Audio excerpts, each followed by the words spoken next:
Good evening all of you. मैं अर्चना आप सभी का जैस अकेडमी में हार्दिक स्वागत करती हूँ। देखिए आज हम लोग पढ़ने वाले हैं इंडियन इंडस्ट्रीज यानी भारतीय उद्योगों के बारे में। आज की हमारी बहुत ही इम्पोर्टेंट क्लास रहने वाली है, जिसमें हम लोग आज थर्ड क्लास पढ़ने वाले हैं। फर्स्ट और सेकेंड क्लास हमारी हो चुकी है। देखिए सेकेंड क्लास में हमने क्लास अंत में कहाँ छोड़ी थी, भारत में जो एल्यूमिनियम उद्योग है वो कहाँ पर उद्योग और कब कब स्थापित किए गए थे, ये पॉइंट हम लोगों ने अंत में छोड़ा था। तो उसी पॉइंट से आज हम थर्ड क्लास स्टार्ट करने वाले हैं। तो सभी लोग एक बार लाइव सेक्शन को शेयर करें और जितने भी आपके फ्रेंड सर्कल में लोग हैं उन्हें शेयर करें ताकि वो लोग भी इस क्लास को अटेंड कर पाएं। तो चलिए क्लास को प्रारंभ करते हैं। जितने लोग जुड़ चुके हैं अच्छे से क्लास को अटेंड करें। तो देखिए हम लोग पढ़ेंगे भारत के उद्योग। तो देखिए ये हमने फर्स्ट क्लास में भी बताया था कि उद्योग किसे कहते हैं। यही बात हमने सेकेंड क्लास में भी इस पर चर्चा की थी कि उद्योग किसे कहते हैं। और आज भी हम ये आपको रिवाइज कराने वाले हैं कि उद्योग किसे कहते हैं। ठीक है, तो उद्योग किसे कहते हैं? उद्योग उन आर्थिक गतिविधियों को कहा जाता है जिनसे कच्चे माल को पक्के माल के रूप में या बिकने योग्य अवस्था में लाया जाता है। उसे हम लोग क्या कहते हैं? उसे उद्योग बोलते हैं, यानी उसे इंडस्ट्रीज बोलते हैं। तो ठीक है, ये आप लोगों को डेफिनेशन समझ में आई कि उद्योग किसे कहते हैं। तो उद्योग उन आर्थिक गतिविधियों को, किन्हें? आर्थिक गतिविधियों को कहा जाता है जिनसे कच्चे माल को पक्के माल के रूप में अथवा बिकने योग्य अवस्था में लाते हैं, जिसके द्वारा लाया जाता है उसे क्या कहते हैं? उसे उद्योग कहते हैं। ठीक है, अब इसका एक आप एग्जाम्पल लीजिए। एग्जाम्पल भी हम आप लोगों को बता चुके हैं सेकंड क्लास में और इस क्लास में हम बताने वाले हैं, जिससे आपको ये डेफिनेशन अच्छे से लर्न हो जाए। तो देखिए इसमें हमारा एग्जाम्पल क्या रहेगा, जैसे गन्ने से चीनी बनाना, ये एक एग्जाम्पल रहेगा आपको डेफिनेशन समझने के लिए। अब आप कहोगे कि गन्ने से चीनी बनाना ये एग्जाम्पल हो गया आपका, इससे डेफिनेशन कैसे समझ में आएगी? तो देखिए इससे डेफिनेशन इस तरह से आप समझ पाओगे। एग्जाम्पल क्या है हमारा? एग्जाम्पल है गन्ने से क्या बनाना? चीनी बनाना। चीनी बनाना। तो देखिए जो गन्ना होता है, किसान अपने खेत में फसल करेगा गन्ने की। अब देखिए गन्ना वो कहाँ ले जाएगा? मिल में गन्ना जाएगा। मिल में क्या होगा? वहां पर जो इसका रस निकलेगा यानी जूस निकलेगा, उससे क्या बनाई जाएगी? चीनी बनाई जाएगी। तो डेफिनेशन हमारी यही कह रही है कि जो भी रॉ मटेरियल होता है, अगर वो पक्के माल का मतलब होता है बिकने योग्य अवस्था में हो जाए, या तो बिकने योग्य अवस्था में हो जाए तो उसे क्या कहते हैं? उसे उद्योग बोलते हैं, जिसके द्वारा ये परिवर्तन किया जाता है। तो देखिए जब हमारा गन्ना था, यानी गन्ना हमारा रॉ मटेरियल था, और जब ये बिकने योग्य अवस्था में आया, यानी जब चीनी बनी, तो ये किस अवस्था में आया? बिकने योग्य अवस्था में आया। ये किसके द्वारा लाया गया? तो जिन गतिविधियों के द्वारा लाया गया, यानी इस कंपनी में जब गन्ना आया यहाँ पर, अब जब गन्ना यहाँ पर आया तो इससे चीनी बनाई गई इस स्थान पर चीनी बनाई गई और इसे सप्लाई की गई मार्केट में। तो देखिए यहाँ पर रॉ मटेरियल था, इसके द्वारा इसका रूप परिवर्तन किया गया, तो इसे क्या बोलेंगे? इसे उद्योग कहेंगे, यानी इंडस्ट्रीज बोलेंगे। ठीक है, जिसके द्वारा रूप परिवर्तन होता है उसे हम लोग उद्योग बोलते हैं। उम्मीद करते हैं कि आपको डेफिनेशन अच्छे से समझ में आ गई होगी। अब आगे आज की क्लास स्टार्ट करते हैं। जितने भी लोग जुड़ चुके हैं सही से क्लास को अटेंड करें, अच्छे से क्लास को अटेंड करें। तो देखिए हमारा पिछला पॉइंट हमने कहाँ पर छोड़ा था? भारत में एल्यूमिनियम उद्योग। क्या पढ़ रहे थे हम लोग? एल्यूमिनियम उद्योग। एल्यूमिनियम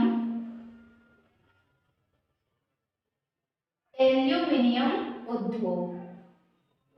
तो देखिए जो एल्यूमिनियम उद्योग है भारत में कब और कहां पर स्थापित किए गए, इस तरह से क्वेश्चन हमारे एग्जाम में पूछे जाते हैं। क्वेश्चन पूछा जाएगा कि भारत में प्रथम एल्यूमिनियम उद्योग कहां पर स्थापित किया गया था, और किस दिन स्थापित किया गया था, यानी आपको डेट बतानी होगी।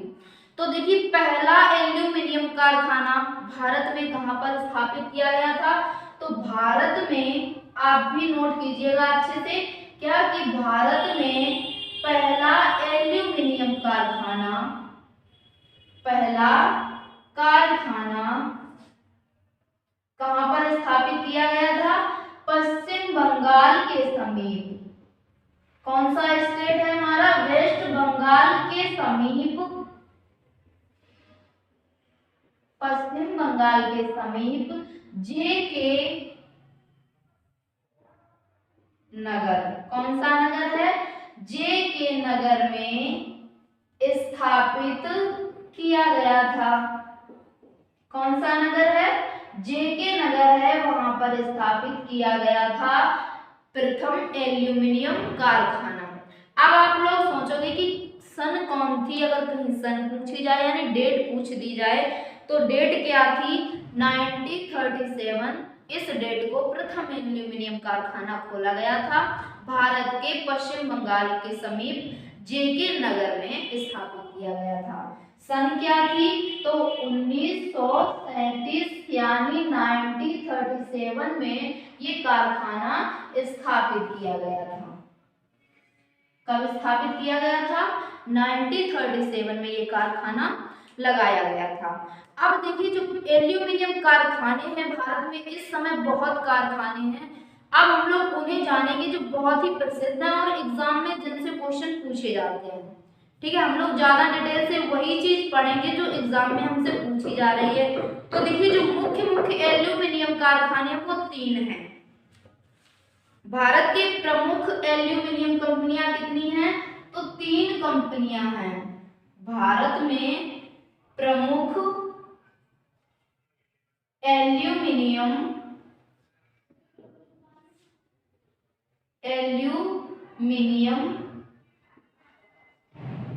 कंपनियां। भारत में प्रमुख एल्यूमिनियम कंपनी जो 3 प्रमुख है वो कौन कौन सी है, तो एक बार तो उन्हें आप लोग ध्यान से सुन लीजिए, फिर उसके बाद आप लोग नोट कीजिए। तो 3 है, कौन कौन सी हैं, प्रथम है नालको, दूसरी है हिंडाल्को और तीसरी है नालको। पहली कौन सी है, बाल्को, दूसरी है हिंडाल्को और तीसरी है नालको। ये कंपनी के नाम दिए गए हैं। ठीक है, आप इसे ज्यादा वैसा प्रोडक्ट मत समझिएगा, ये कंपनी के नाम दिए गए हैं। कौन कौन से नाम है, पहला है बाल्को, नोट भी करते रहिए, इसे आप कैप्चे में भी बनाइए, बाल्को। दूसरी कौन सी है, इसे स्पेस देते हुए चलिए ताकि इसमें हम आप लोगों को समझा सकें। दूसरी कौन सी है, दूसरी है हिंडाल्को, दूसरी कौन सी है हिंडाल्को और तीसरी है हमारी इसमें नालको। ठीक है, अब देखिए क्वेश्चन इसमें किस तरह से बनेंगे हमारे। क्वेश्चन इसमें बनेंगे, पहली बात तो ये कंपनियां हैं, ये कंपनियों के शॉर्ट नेम दिए गए हैं, क्या, बाल्को, हिंडाल्को और नालको। ये शॉर्ट नेम दिए गए हैं जो भारत में एल्यूमिनियम कंपनियां हैं। अब पहला क्वेश्चन हम आपसे पूछ रहे हैं, क्या बनेगा हमारा, कि जो बाल्को है ये किसी कंपनी का नाम है जो शॉर्ट में दिया हुआ है। आप लोगों को इसका फुल फॉर्म बताना है कि जो बाल्को कंपनी है इसका फुल फॉर्म क्या होगा। कौन सी कंपनी है, बाल्को कंपनी है, इसका फुल फॉर्म क्या होगा। तो सभी लोग जल्दी से रिप्लाई करें कि बाल्को कंपनी है, इसका फुल फॉर्म क्या होगा। तो इसका फुल फॉर्म क्या हो जाएगा, भारत एल्यूमिनियम कंपनी। क्या हो जाएगा, भारत एल्यूमिनियम कंपनी। देखिए जब क्वेश्चन एग्जाम में थोड़ा डीपली किया जाता है तो आपको लेंथी सा उसमें वर्ड दे दिए जाते हैं, यानी बड़े से इतना बड़ा वर्ड दे दिया जाता है और क्वेश्चन ये किया जाता है कि आप इसका फुल फॉर्म बताइए। अब बच्चा इसमें तुक्का लगाता है, आप लोग इसमें तुक्का लगाओगे कि एच से कौन सा वर्ड निकलेगा, आई से इंडिया हो जाएगा, एन से नेशनल हो जाएगा, डी से डेवलपमेंट हो जाएगा। इस तरह से तुक्का लगाते हो, तो आपको तुक्का नहीं लगाना है, एक एक वर्ड आपको इसमें याद करना होगा। तो देखिए इसमें जो बाल्को है इसकी फुल फॉर्म क्या हो जाएगी, भारत एल्यूमिनियम कंपनी। ये उस कंपनी का पूरा नाम है जो एल्यूमिनियम की कंपनी है। अब इसमें थोड़ा डिटेल से जान लीजिए, क्या जानोगे, ये जो कंपनी है ये कहाँ पर है, यानी स्थान हम लोग जानेंगे। तो स्थान क्या हो जाएगा, स्थान हो जाएगा कोरबा। अब आप लोगों ने कोरबा बहुत कम सुना होगा, यानी ये एक स्थान का नाम है। इसमें आपको राज्य जानने की आवश्यकता है, क्वेश्चन कहीं पूछ दिया जाएगा कि जो बाल्को कंपनी है ये किस स्टेट में है, यानी किस राज्य में स्थापित की गई है। तो राज्य कौन सा हो जाएगा, राज्य हो जाएगा एमपी यानी मध्य प्रदेश। कहां पर है बाल्को कंपनी, तो ये है कोरबा, ये एक स्थान है। अगर राज्य पूछा जाएगा आपसे तो राज्य हो गया एमपी यानी मध्य प्रदेश राज्य। ठीक है, अब देखिए जो ये कंपनी स्थापित की गई थी ये किसी ना किसी देश की सहायता से स्थापित की गई, क्योंकि जब हमारा देश आजाद हुआ था तो उसके बाद भारत की कुछ आर्थिक गतिविधियां, आर्थिक स्थिति थी वो अच्छी नहीं थी। इस वजह से जो कंपनी या कोई कारखाना स्थापित किए गए थे कोई भी, तो अन्य किसी देशों की सहायता से स्थापित किए गए थे। तो इसमें भी एक देश ने सहयोग दिया था, यानी जो बाल्को कंपनी स्थापित की गई थी इसमें भी एक देश का सहयोग था। तो किस देश का सहयोग था, सोवियत संघ। किसका सहयोग था, सोवियत संघ की सहायता से ये कंपनी स्थापित की गई थी। किसकी सहायता से, सोवियत संघ की सहायता से। तो ये हमारी जो बाल्को कंपनी है इसके बारे में जो इम्पोर्टेंट फैक्ट बनने वाले थे वो हम लोगों ने जान लिए। कौन कौन से, इसकी full form Bharat aluminium company, इसकी फुल फॉर्म हो गई। बाल्को की स्थान कहाँ है जहाँ पर ये कंपनी है, तो स्थान हो जाएगा कोरबा। कोरबा किस स्टेट में है, तो एमपी यानी मध्य प्रदेश में है। ये कंपनी किस देश की सहायता से स्थापित की गई थी, तो किस देश की सहायता से, सोवियत संघ जो देश है इसकी सहायता से स्थापित की गई थी। जो सोवियत संघ है ये कई देशों का समूह है, ये कोई अकेला देश नहीं है। अगर आप अकेले वरीयता दोगे तो इस संघ में यानी इन समूह में सबसे बड़ा देश है रूस। अगर एक देश आप मान के चलोगे तो सबसे ज्यादा वरीयता आप रूस देश को दोगे। ठीक है, तो ये पॉइंट समझ में आया कि बाल्को कंपनी किस देश की सहायता से स्थापित की गई थी, तो सोवियत संघ की सहायता से स्थापित की गई थी। अब हम लोग इसमें अगला पढ़ेंगे कौन सा, जो हमारा है हिंडाल्को। कौन सा है, हिंडाल्को। तो हिंडाल्को की फुल फॉर्म क्या हो जाएगी, हिंदुस्तान एल्यूमिनियम कॉरपोरेशन। इसकी फुल फॉर्म क्या हो जाएगी, हिंदुस्तान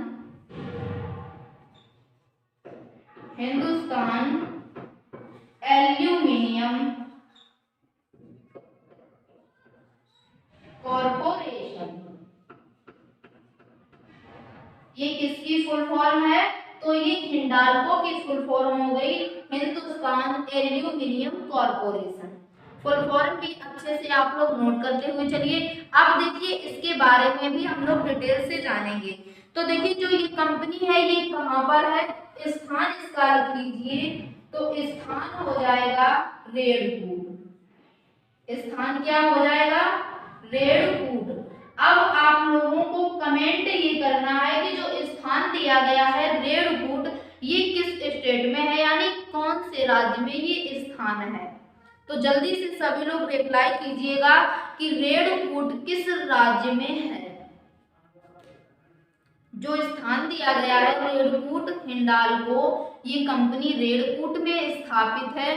तो आप लोगों को राज्य बताना है कि कौन सा राज्य है। तो जल्दी से सभी लोग रिप्लाई करें कौन सा राज्य है।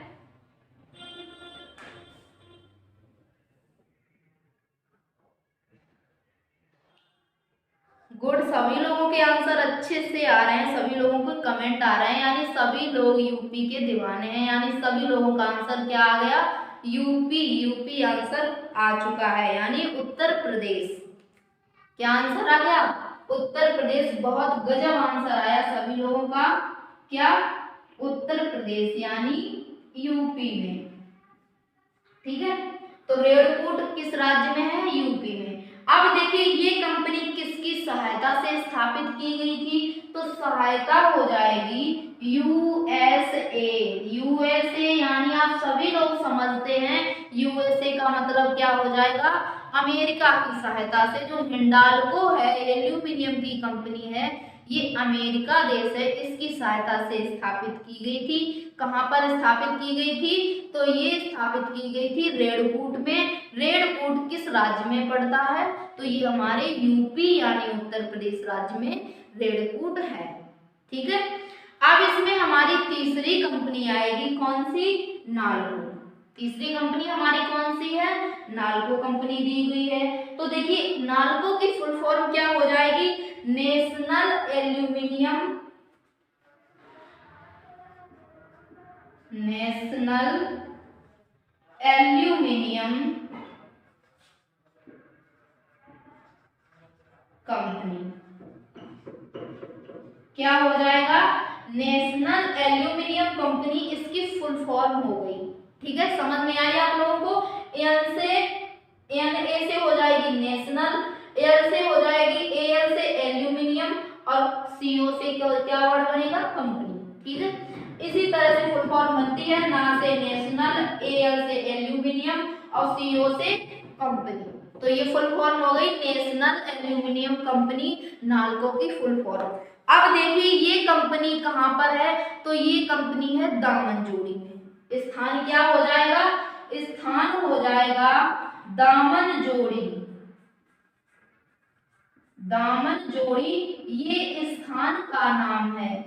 अब इसमें राज्य कौन सा बन जाएगा? जिस तरह से रेडकोट हमने देखा यूपी में है, उसी तरह से स्थान दिया गया है दामनजोड़ी। राज्य कौन सा हो जाएगा? तो उड़ीसा। कौन सा राज्य है? यानी उड़ीसा राज्य में दामनजोड़ी है, जहां पर नाल्को कंपनी स्थापित है। नाल्को किसकी कंपनी है? तो ये एल्यूमिनियम की एक प्रसिद्ध कंपनी है। अब देखिए ये किस देश की सहायता से स्थापित की गई थी? तो देश हमारा हो जाएगा इसमें फ्रांस। कौन सा हो जाएगा देश? फ्रांस देश की सहायता से जो नाल्को कंपनी है ये स्थापित की गई थी। इंपॉर्टेंट क्वेश्चन हमारे फैक्ट यहाँ से बनेंगे सोवियत संघ, यूएसए और फ्रांस। क्योंकि क्वेश्चन यही पूछा जाता है कि भारत में जो एल्यूमिनियम की कंपनियां हैं, क्वेश्चन पूछ दिया जाएगा बाल्को जो कंपनी है किस देश की सहायता से स्थापित की गई? तो सोवियत संघ की सहायता से। हिंडाल्को कंपनी किस देश की सहायता से स्थापित की गई? तो यूएस यानी अमेरिका की सहायता से। इसी प्रकार नाल्को जो कंपनी है ये किस देश की सहायता से स्थापित की गई? तो देश हो जाएगा फ्रांस देश की सहायता से स्थापित की गई। इसी तरह से आप लोग देख रहे होंगे इसमें कई सारे क्वेश्चन बन रहे हैं जो इम्पोर्टेंट है, इसलिए आप अगर इसका स्क्रीनशॉट लेना चाहो तो ले सकते हो फटाफट। फिर हम लोग आगे बढ़ेंगे। आगे हम लोग अब पढ़ेंगे क्या? आगे हम लोग पढ़ने वाले हैं वायुयान निर्माण उद्योग। यानी जब हमने उद्योग पढ़े थे तो उसमें वायुयान निर्माण उद्योग ये वर्गीकरण किए गए थे कई भागों में। तो अब हम लोग क्या पढ़ेंगे? वायुयान निर्माण उद्योग। सभी ने स्क्रीनशॉट ले लिया तो अब इसको साफ कर दें। तो देखिए अब हम लोग क्या पढ़ेंगे? वायुयान निर्माण उद्योग। इसका मतलब क्या होगा? यानी जो वायुयान निर्माण उद्योग है, यानी हेलीकॉप्टर या एरोप्लेन होते हैं, कहाँ कहाँ पर कौन कौन सी इनकी कंपनियां हैं और कब कब स्थापित की गई, ये सारी डिटेलिंग से आज हम लोग पढ़ेंगे। क्या पढ़ेंगे? वायुयान निर्माण उद्योग। हेडिंग बनाइए आप, वायुयान निर्माण उद्योग। तो देखिए जो वायुयान निर्माण उद्योग है ये भारत में प्रथम कारखाना इसका कहां पर स्थापित किया गया था? तो बंगलुरु में स्थापित किया गया था। इसमें आप नोट करोगे क्या कि देश में प्रथम वायुयान निर्माण का कारखाना बंगलुरु में स्थापित किया गया था। कब स्थापित किया गया था? तो 1940 में ये स्थापित किया गया। नोट कीजिए, इसमें क्या नोट करोगे कि देश का प्रथम वायुयान निर्माण कारखाना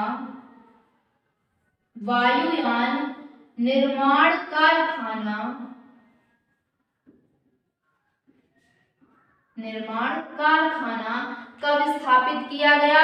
तो 1940 में स्थापित किया गया, यानी 1940 ईस्वी में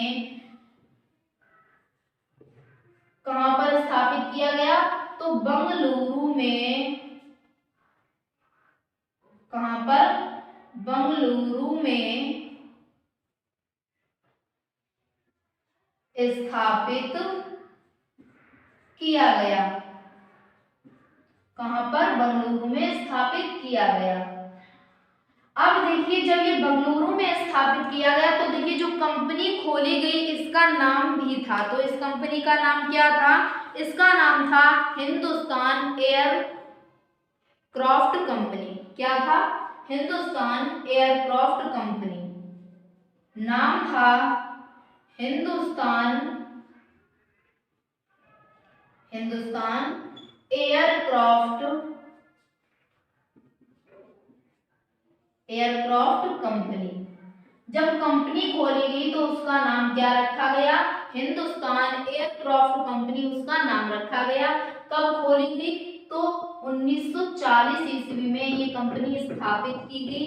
कहां पर? बंगलुरु में स्थापित की गई, जो देश की प्रथम वायुयान निर्माण उद्योग था। ठीक है। अब देखिए, इसमें आप लोग ये बताइए कि प्रेजेंट टाइम में इसका नाम क्या है, यानी जो ये नाम प्रारंभ में रखा गया था जब कंपनी स्थापित की गई थी, हिंदुस्तान एयरक्राफ्ट कंपनी नाम दिया गया था। लेकिन वर्तमान में ये नाम नहीं है, वर्तमान में इसका नाम चेंज कर दिया गया है। तो इसका नाम क्या रख दिया गया है? Hindustan aeronautics limited. क्या है वर्तमान नाम इसका? वर्तमान नाम यहाँ पर नोट कीजिएगा। क्या नोट करोगे? हिंदुस्तान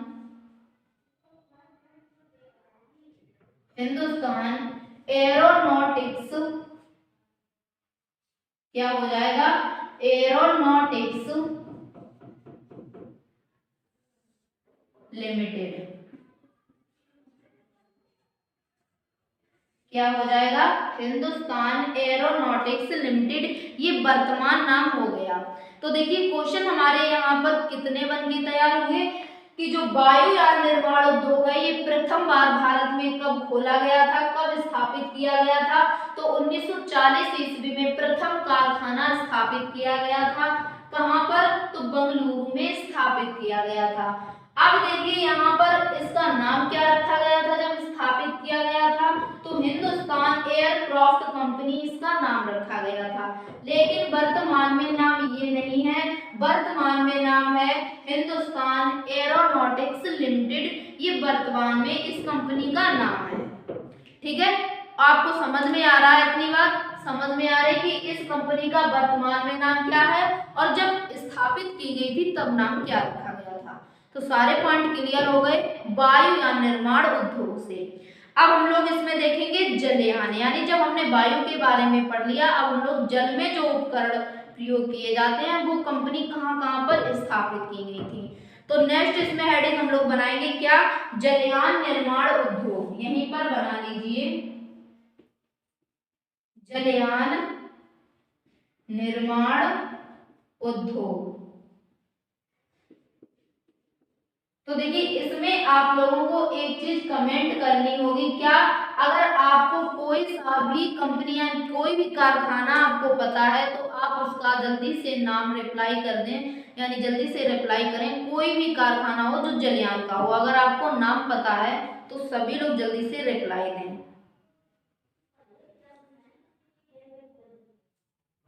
बहुत से जलयान निर्माण उद्योग हैं, अगर आप लोगों को कोई सा भी पता है तो आप जल्दी से रिप्लाई दें उसका।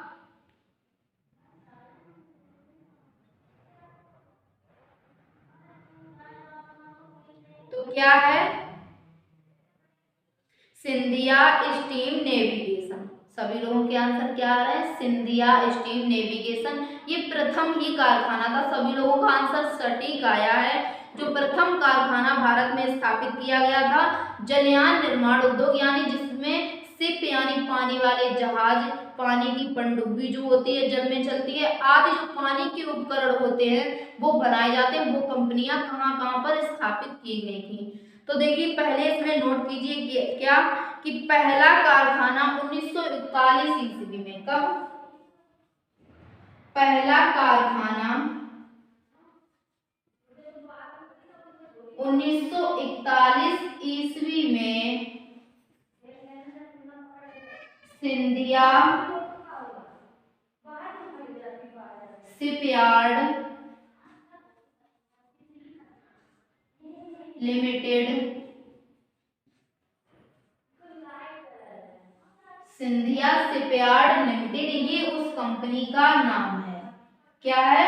Scindia shipyard limited. आप लोगों ने भी कमेंट किया, उस कंपनी का नाम है। और ये कंपनी कहां पर स्थापित की गई? तो विशाखापत्तनम में स्थापित की गई। स्थान क्या हो जाएगा? विशाखापत्तनम ये स्थान है। विशाखापत्तनम। जो विशाखापत्तनम है ये किस राज्य में है? तो राज्य हमारा हो जाएगा आंध्र प्रदेश राज्य है। ठीक है, राज्य कौन सा है? आंध्र प्रदेश। लेकिन इसमें भी क्या है, इसमें जब ये कंपनी स्थापित की गई थी तो उस समय नाम क्या था? सिंधिया शिपयार्ड लिमिटेड उस समय नाम था। लेकिन वर्तमान में ये नाम नहीं है, क्योंकि जब ये कंपनी स्थापित की गई थी उसके बाद जब ये कारखाना खोला गया तो इस कारखाने को अधिग्रहण कर लिया गया। इस कारखाने का अधिग्रहण कर लिया गया भारत सरकार के द्वारा, क्योंकि ये कंपनी जब प्राइवेट सेक्टर में थी, यानी जब पब्लिक सेक्टर में नहीं थी, यानी प्राइवेट थी, जब इसी पर किसी का निजी अधिकार था तो ये कंपनी अच्छी नहीं चल रही थी। तो उस समय क्या हुआ, जब इस कंपनी में आर्थिक गतिविधियां सही नहीं रही, जब इस कंपनी की उन्नति अच्छी नहीं रही, तो ये भारत सरकार के द्वारा अधिग्रहण कर ली गई, यानी ये कंपनी सरकारी कर दी गई। तो इस जब कंपनी को भारत सरकार के द्वारा अधिग्रहण कर दिया गया उसके बाद इसका नाम परिवर्तन कर दिया गया। तो देखिए इसमें नोट कीजिए तब इसका नाम क्या कर दिया गया? तो इसका नाम, वर्तमान नाम हिंदुस्तान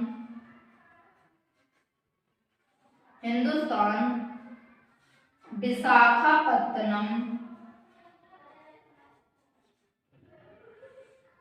शिपयार्ड कर दिया गया। क्या कर दिया गया? वर्तमान नाम हो गया हिंदुस्तान विशाखापत्तनम शिपयार्ड। ठीक है, ये नाम कर दिया गया। और ये किसके द्वारा अधिग्रहण कर ली गई? भारत सरकार के द्वारा,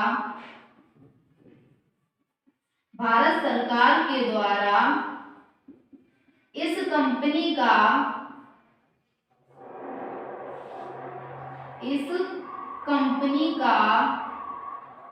अधिग्रहण कर लिया गया। अधिग्रहण कर लिया गया, यानी भारत सरकार के द्वारा ये कंपनी निजी अस्तित्व में ना रहकर अपने अधिग्रहण में कर ली गई, यानी जो गवर्नमेंट सेक्टर है इसने अपने अधिकार में ले ली, इस कंपनी को ले लिया।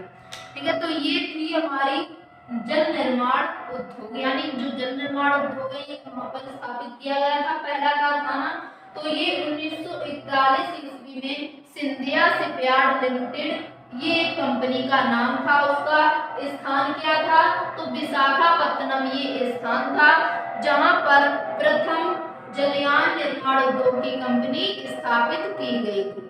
अब देखिए इसमें जो कंपनी का नाम दिया गया, जब भारत सरकार के द्वारा अधिग्रहण कर दिया गया इस कंपनी को, तो इस कंपनी का नाम बदल दिया गया। क्या नाम रख दिया गया? हिंदुस्तान शिपयार्ड विशाखापत्तनम नाम रख दिया गया। ठीक है, आप लोगों को समझ में आया इतनी बार? ये सारे पॉइंट क्लियर हुए आपके। अब हम लोग आगे इसमें क्या पढ़ेंगे? आगे पढ़ेंगे रेल उपकरण उद्योग। क्या पढ़ेंगे? यानी जो रेल के है सामान होता है, जो रेल का उपकरण होते हैं, वो कहाँ कहाँ पर बनाए जाते हैं। ये इम्पोर्टेंट फैक्ट हमारे बनेंगे जाके, तो अच्छे से इन्हें नोट कीजिएगा सभी लोग। हेडिंग क्या बनाएंगे? रेल उपकरण उद्योग। हेडिंग क्या हमारी बनेगी? रेल उपकरण उद्योग। रेल उपकरण उद्योग।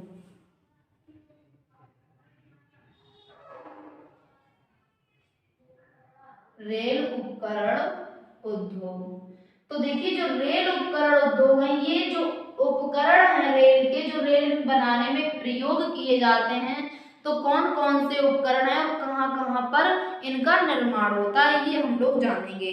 तो देखिए इसमें एक तरफ से जानिए, क्या पहले इसमें नोट करोगे? पहिए और एक्सल, यानी जो रेल के पहिए और एक्सल होते हैं।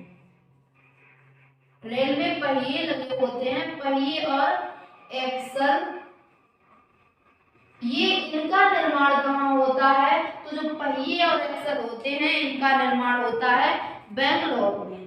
कहाँ होता है? बेंगलोर में।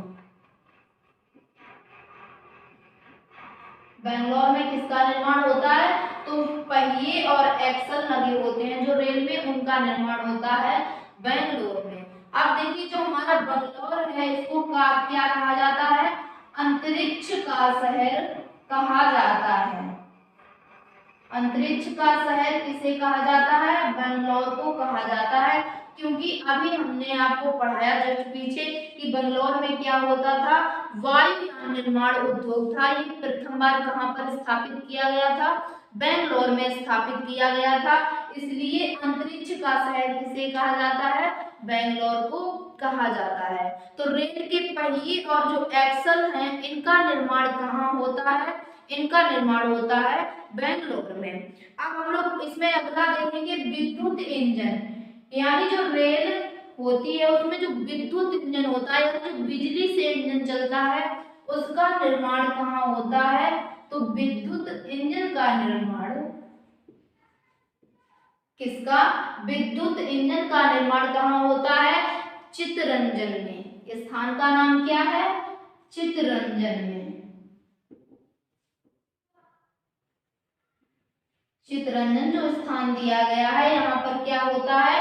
जो रेल में विद्युत इंजन प्रयोग किया जाता है, उसका निर्माण होता है चित्तरंजन में। अब देखिए एक होता है विद्युत इंजन और एक होता है डीजल इंजन, क्योंकि जो रेल है हमारी, वो प्रेजेंट टाइम में तो विद्युत से बहुत सारी ट्रेन चल रही हैं, लेकिन वर्तमान में जो ट्रेनें चल रही हैं, बहुत सारी डीजल से भी चल रही हैं। तो डीजल इंजन भी होता है। तो डीजल इंजन का निर्माण कहाँ होता है? Diesel engine. तो डीजल इंजन, इसका निर्माण कहाँ होता है? इसका निर्माण होता है वाराणसी में। इसका निर्माण कहाँ होता है? वाराणसी में इसका निर्माण होता है, यानी वाराणसी में डीजल इंजन बनते हैं। ठीक है, अगला इसमें हमारा क्या है? अगला है हमारा, जब हमने विद्युत इंजन देख लिया, डीजल इंजन देख लिया, तो अब हम लोग क्या देखेंगे? Rail coach.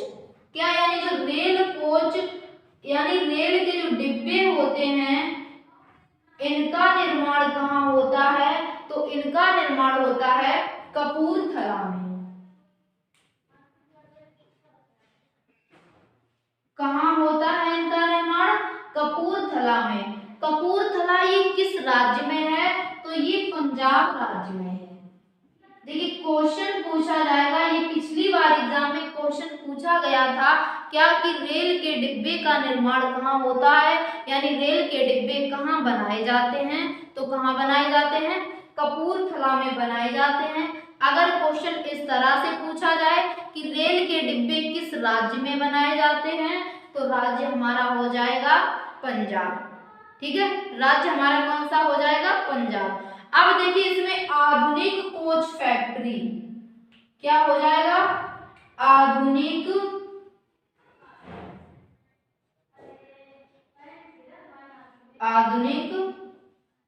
Rail factory. तो देखिए जो आधुनिक रेल फैक्ट्री है, आधुनिक कोच फैक्ट्री, थोड़ी आधुनिक कोच फैक्ट्री है।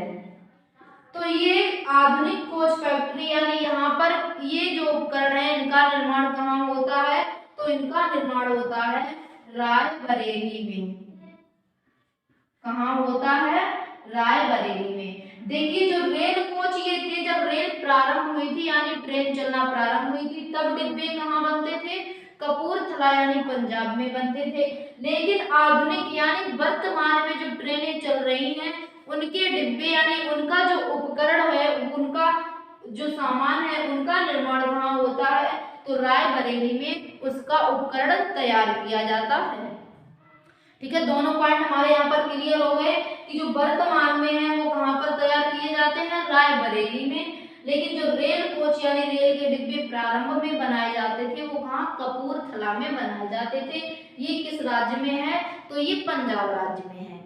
दोबारा से एक बार देख लीजिए, जो रेल से संबंधित उपकरण है बहुत इंपॉर्टेंट सारे फैक्ट हैं हमारे, क्योंकि इनसे क्वेश्चन एग्जाम में बहुत बार पूछे गए हैं। तो देखिए रेल में जो पहिए और एक्सल हैं इनका निर्माण कहाँ होता है, बेंगलोर में होता है। बेंगलोर को अंतरिक्ष का शहर भी कहा जाता है। ठीक है, अगला इसमें हमारा विद्युत इंजन, यानी जो ट्रेन में विद्युत इंजन होता है इसका प्रयोग जो किया जाता है ट्रेन में, ये कहाँ पर इसका निर्माण होता है, तो चितरंजन में इसका निर्माण होता है। डीजल इंजन इसका निर्माण कहाँ होता है, तो वाराणसी में डीजल इंजन का निर्माण होता है। रेल कोच यानी जो रेल के डिब्बे हैं वो कहाँ बनाए जाते हैं, कपूरथला में बनाए जाते हैं। अगर राज्य की बात की जाए तो राज्य कौन सा हो जाएगा, पंजाब राज्य हो जाएगा।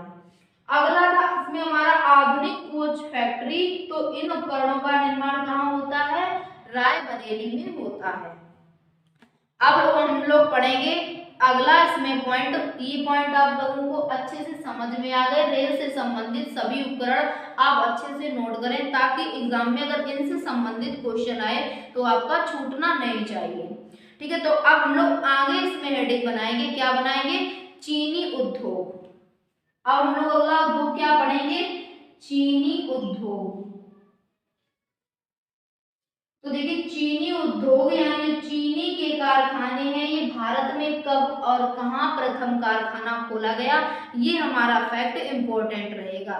तो देखिए भारत में प्रथम चीनी मिल कहां पर स्थापित की गई, नोट कीजिएगा, भारत में प्रथम चीनी मिल,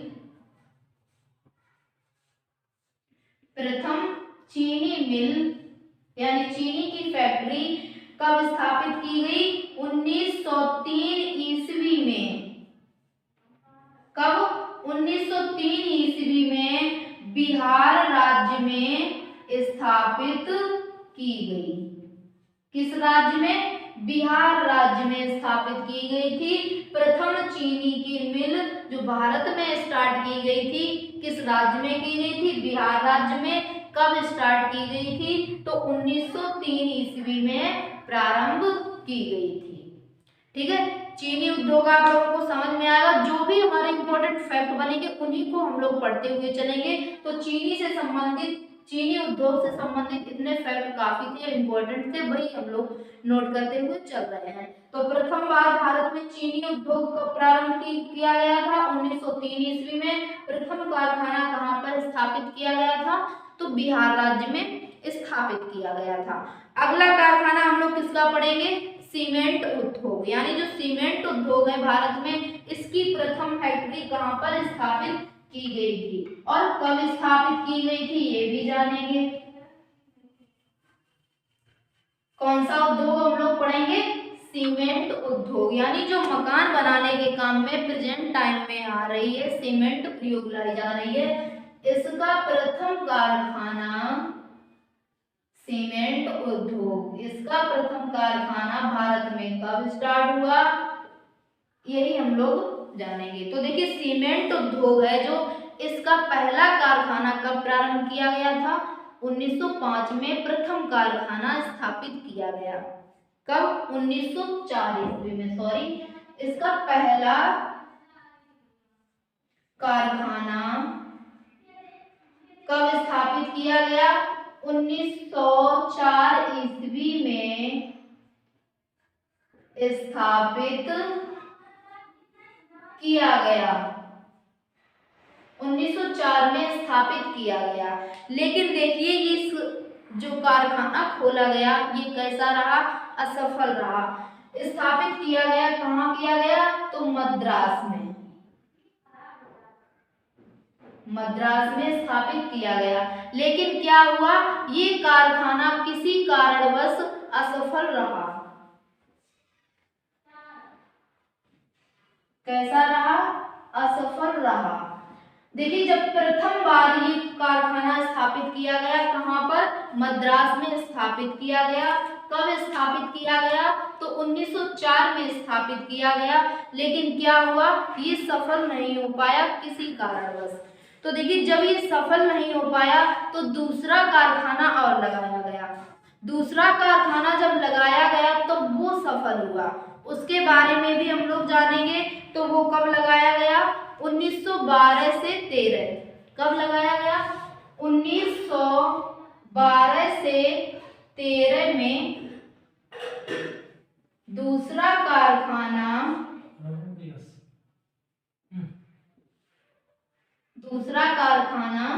स्थापित किया गया। पहला हुआ था 1904 ईस्वी में जो सफल नहीं रहा। दूसरा कब लगाया गया, 1912 से 13 के बीच में ये कारखाना स्थापित किया गया। लेकिन सफल हुआ वो कहाँ पर स्थापित किया गया था, वो राज्य हो जाएगा गुजरात। कौन सा राज्य है, यानी गुजरात राज्य में प्रथम सफल कारखाना स्थापित किया गया था। किसका, सीमेंट उद्योग का। अब देखिए गुजरात में एक स्थान है जहां पर ये कारखाना स्थापित किया गया था। राज्य की बात की जाए तो राज्य हमारा हो गया गुजरात। स्थान का नाम क्या है, पोरबंदर। स्थान का नाम क्या है, पोरबंदर, यानी जहां पर गांधी जी का जन्म हुआ था। कहाँ हुआ था, गुजरात के पोरबंदर में गांधी जी का जन्म हुआ था। वहां पर प्रथम सीमेंट उद्योग यानी प्रथम सीमेंट का कारखाना स्थापित किया गया था जो सफल रहा। अब देखिए क्वेश्चन हमारा किस तरह से इसमें पूछा जाएगा। क्वेश्चन पूछा जाएगा कि पहला सफल कारखाना कहाँ पर स्थापित किया गया था सीमेंट उद्योग का, तो ये कहाँ पर स्थापित किया गया था, गुजरात के पोरबंदर में। लेकिन क्वेश्चन अगर यहाँ पर इस प्रकार पूछा जाता है कि भारत में प्रथम सीमेंट उद्योग कहाँ पर स्थापित किया गया था, तो आपका आंसर क्या हो जाएगा, मद्रास, क्योंकि उसमें सफल नहीं लगाया है। सफल कारखाने की बात की जाएगी तो आप गुजरात लगाओगे, यानी गुजरात के पोरबंदर में। ठीक है, ये इतना समझ में आया आपको, सीमेंट उद्योग। अब हमारा इसमें अगला क्या है, रासायनिक उर्वरक। अगला उद्योग कौन सा है, रासायनिक उर्वरक उद्योग। रासायनिक उर्वरक उद्योग। तो देखिए जो रासायनिक उर्वरक उद्योग हैं इनकी प्रथम कंपनी या मिल या कारखाना कहाँ पर स्थापित किया गया था, तो ये तमिलनाडु में स्थापित किया गया था। तमिलनाडु में एक स्थान है, क्या है, रानीखेत। ये स्थान कहाँ है, तमिलनाडु में, तमिलनाडु के रानीखेत में, रानीखेत में प्रथम कारखाना,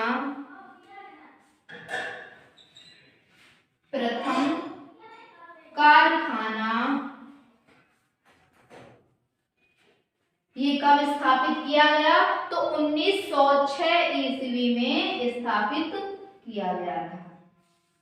तो देखिए रासायनिक उर्वरक उद्योग का प्रथम कारखाना कहाँ पर स्थापित किया गया, तमिलनाडु के रानीखेत एक स्थान का नाम है। ये प्रथम कारखाना यहाँ पर स्थापित किया गया था। कब स्थापित किया गया था, तो 1906 ईस्वी में स्थापित किया गया था। ठीक है, ये आप लोगों को समझ में आया उर्वरक उद्योग, रासायनिक उर्वरक उद्योग। अब इसमें हमारा अगला कौन सा है, चमड़ा उद्योग। अगला कौन सा उद्योग है हमारा, चमड़ा उद्योग। तो देखिए जो चमड़ा उद्योग है इनकी वर्तमान समय में बहुत सी फैक्ट्रियां हैं, लेकिन सबसे प्रसिद्ध चमड़ा उद्योग नगर कौन सा है? तो वो है कानपुर। इसमें पहला पॉइंट नोट कीजिए कि चमड़ा उद्योग का सबसे बड़ा केंद्र क्या है? तो वो है कानपुर। चमड़ा उद्योग का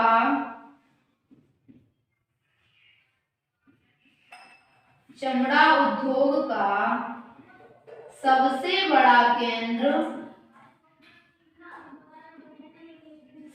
बड़ा केंद्र कौन सा है?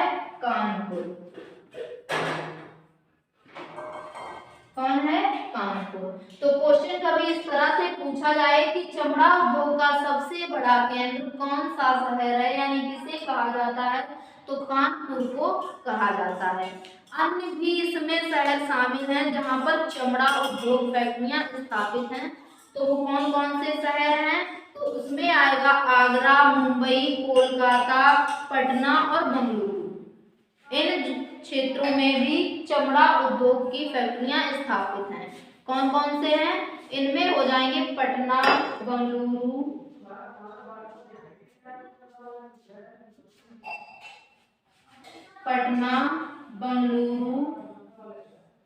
आगरा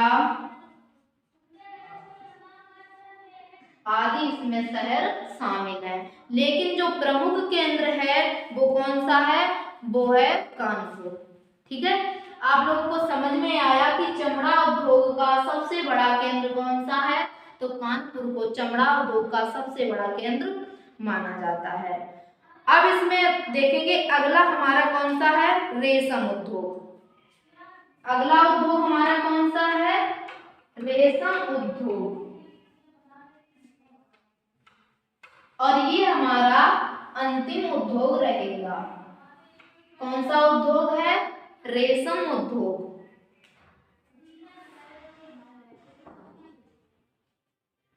रेशम उद्योग। तो देखिए भारत में रेशम उद्योग ये कंपनी कहां पर भारत में स्थापित की गई थी? तो देखिए इसमें थोड़ा तो पहले आप बेसिक जान लीजिए, क्या कि भारत चीनी के बाद प्राकृतिक रेशम का दूसरा सबसे बड़ा उत्पादक है, यानी चीनी का प्रथम स्थान रखता है और जो रेशम का दूसरा स्थान है इसका उत्पादक यानी उत्पादन करने में। तो देखिए भारत में 4 प्रकार के रेशम का उत्पादन किया जाता है। कौन कौन से रेशम है? तो पहला है शहतूती, दूसरा है एड़ी, तीसरा है तसर और चौथा है मूंगा। 4 प्रकार के रेशम उत्पादन करता है भारत। कौन कौन से हो जाएंगे इसमें? ये पॉइंट बनाइए कि भारत चीनी के बाद दूसरा रेशम उत्पादक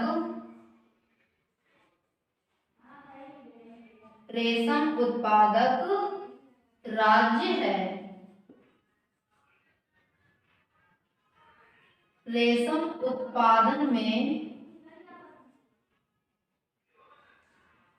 प्रथम स्थान है, यानी पहला चीनी का स्थान है, दूसरा किसका है? रेशम उत्पादन में भी भारत अग्रणी है।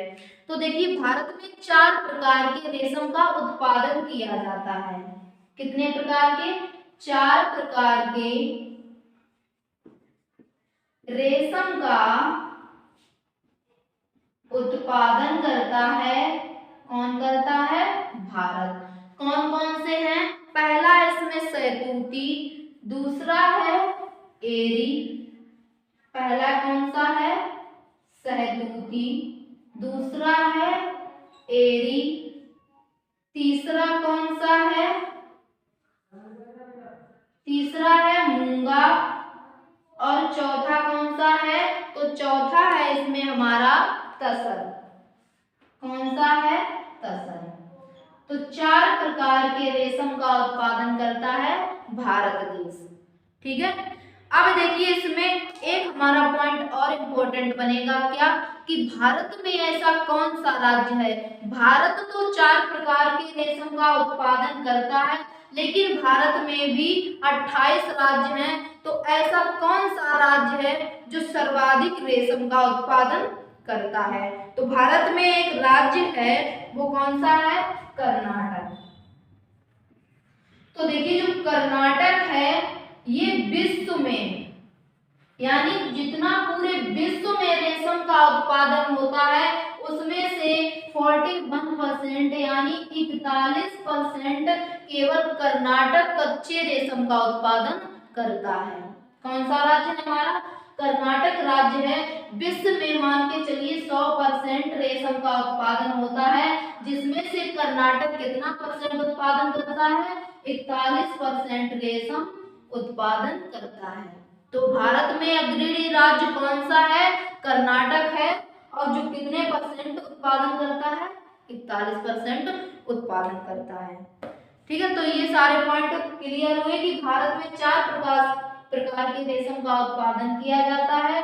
सहतूती यानी सहतूत का जो वृक्ष होता है उस पर जो कीड़े पाले जाते हैं उसका निर्माण करते हैं, सहतूती रेशम का निर्माण करते हैं। इस प्रकार से इन सभी रेशमों का निर्माण होता है। ठीक है, तो ये थी हमारी भारतीय उद्योगों से संबंधित क्लास।